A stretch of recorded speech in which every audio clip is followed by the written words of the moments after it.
After visiting the Smithsonian Museum, what I found to be the most interesting was finding the remains of James Smithson, who was the main donor of the institute. Smithson was the illegitimate child of the first Duke of Northumberland and was born secretly in Paris, and he was eventually naturalized in English, where he went to college studying chemistry and mineralogy. At age 22, he changed his name to James Smithson, his father's surname. Smithson traveled extensively throughout Europe, publishing papers about his findings. Considered an amateur at his field, Smithson maintained an inheritance he acquired from his mother and other relatives. He was never married and had no children. Therefore, when he wrote his will, he left his estate to his nephew, or his nephew's family. If his nephew died before Smithson, then all of his money would go to an educational institute in Washington, D.C., which is where the money later went to create the Smithsonian Museum. Thank you very much.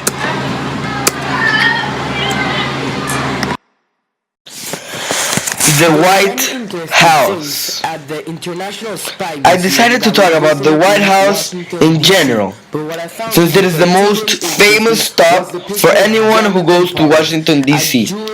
The White House is the official residence and principal workplace of the President of the United States, located on 1600 Pennsylvania Avenue, Northwest Washington, D.C. It has been the residency of every U.S. president since John Adams in 1800s.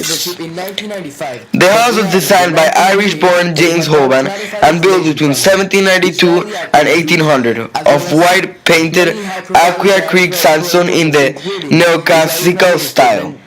When Thomas Jefferson moved into the house in 1801, he expanded the building outward, creating two colonnades that were meant to conceal stables and storage. In 1814, during the War of 1812, the mansion was set ablaze by the British Army in the burning of Washington, destroying the interior and charging most of the exterior. Reconstruction began almost immediately. The Holocaust James Monroe moved into the partially reconstructed. One of my favorite parts of the whole Washington trip was visiting the Holocaust Museum. That's pretty much the history of the White House. Since after all, I did find it a necessary stop for us. Thank you very much. Us being a Jewish group. We did look at every single hallway and made sure to see every exhibition, but I myself spent a little bit more time in Daniel's room, since I could relate to it, since I myself am a child like Daniel was during the time of the Holocaust. Daniel's room is based on a story called Daniel's Story. It is an exhibition for children, which opened in the museum in 1993. It presents the history of the Holocaust in ways that children can understand and relate to, like me. It is the main program for elementary and middle school children at the museum. Millions and millions of young visitors, their parents and their teachers continue to visit the exhibition and recommend it to others. In the room, you can see many of Daniel's journals, which are spread among his rooms, where he slept with many other families in the ghetto. Thank you very much. The Supreme Court. What I found to be the most educational stop of our Washington, D.C. project was visiting the Supreme Court of the United States, which is, by the way, the highest court in the United States itself. He has ultimate appellate jurisdiction over all federal courts and over state courts with cases involving issue of federal law and original jurisdiction over a small range of cases. They only take certain cases which are considered high profile. The court, which meets in the United States Supreme Court building in Washington, D.C., consists of a Chief of Justice, which only holds right now 8 Associate Justices, who are nominated by the President, which right now is Obama, and confirmed by the United States Senate. We also have a call on the subject. Once appointed, justices have life tenure unless they resign, retire, or are moved after impeachment. The United States Supreme Court is one of the most beautiful buildings in Washington, D.C., since it is built with an old style and it's all white, similar to the White House. Thank you very much. resources. It is in a very good location. Abraham Lincoln Memorial.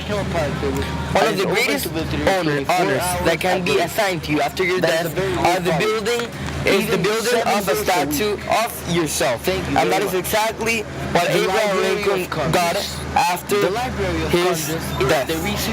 And that building is called the Lincoln Memorial, which is an American national monument, like I said, built to honor the 16th President of the United States, our famous Abraham Lincoln. It is located on the National Mall in Washington, D.C., across from the Washington Monument. The building is in the form of a Greek Doric temple and contains a large seated sculpture of Abraham Lincoln and inscriptions of well-known speeches by Lincoln in the two rooms next to it. One is the Gettysburg Address and the other one is his second inaugurational speech. The memorial has been the site of many famous speeches, including Martin Luther King, I Have a Dream speech, delivered on August 28, 1963, during a rally at the end of the March of Washington for Jobs and Freedom.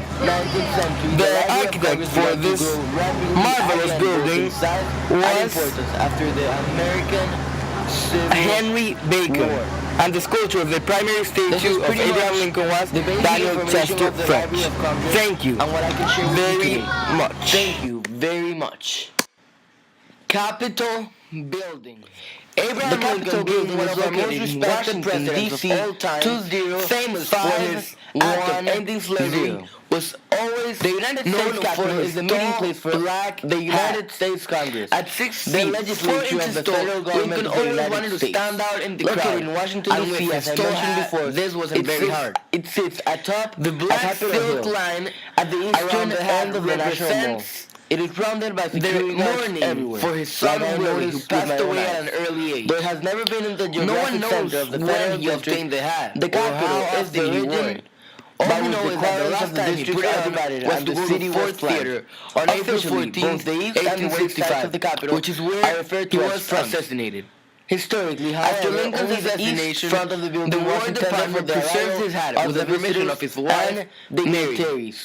Like the department gives the hat to the patent office. It is built in 1867, neoclassical and later got went to the hands of the American History Museum. Has a white exterior. Thank you very much. Martin Luther King Air and Space Museum. Us being in the Air and Space Museum, I found it very appropriate to find about Amelia Earhart, one of our heroes.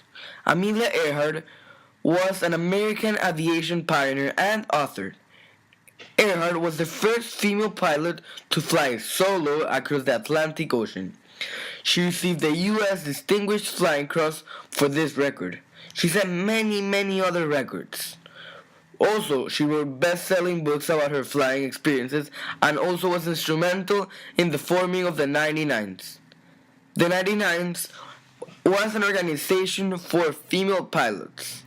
Earhart joined the faculty of the Purdue University Aviation Department in 1935 as a visiting faculty member to counsel women on careers and help inspire others with her love for aviation.